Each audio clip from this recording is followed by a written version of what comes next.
ஆனா சார் காங்கிரசினுடைய ஒரு உறுப்பினரா அவர் என்ன சொல்றாருன்னா 60 ஆண்டுகளா வந்து கட்சி வந்து மிகவும் பலவீனமா இருக்கு. அப்போ பலவீனமா இருக்கக்கூடிய கட்சியை வந்து பலப்படுத்த வேண்டாமா இந்த இடத்துல? அது நல்ல கருத்து. அதுல என்னுடைய பார்வையில நான் என்ன பார்க்கிறேன்னு சொன்னா, கட்சியை பலப்படுத்துவது என்பது ஆட்சியில் பங்கேற்பதனால மட்டும் ஆகிறார். கட்சியை வலுப்படுத்த வேண்டும் என்றால் கீழ்மட்டத்தில் குழுக்கள் இருக்க வேண்டும், கட்சி கிளைகள் இருக்க வேண்டும், கட்சியினுடைய அமைப்புகள் வலுவாக இருக்கணும். சேவாதாள் ஒரு காலத்துல ரொம்ப வலுவான அமைப்பாக இருந்தது. இன்னைக்கு தமிழ்நாட்டுல சேவாதாள் எங்கேயும் செயல்படுற மாதிரி தெரியல. கட்சி கிளைகள் பல இடங்கள்ல முன்னால வலுவாக இருந்தது.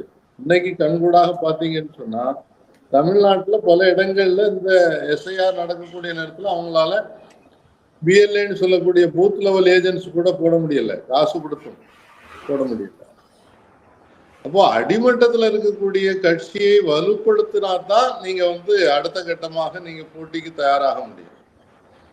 ரெண்டாவது அவர் சொன்ன ஒரு கருத்து ஆங்கிலத்துல சொன்னது, அது அவருக்கும் அவருடைய கட்சிக்கும் தெளிவாக பொருந்தும்.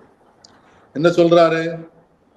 You cannot bite the hand which feeds.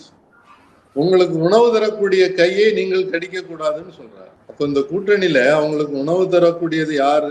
திமுக தானே. திமுக இல்லாமல் அவங்களுக்கு இத்தனை சீட்டு கிடைக்குமா?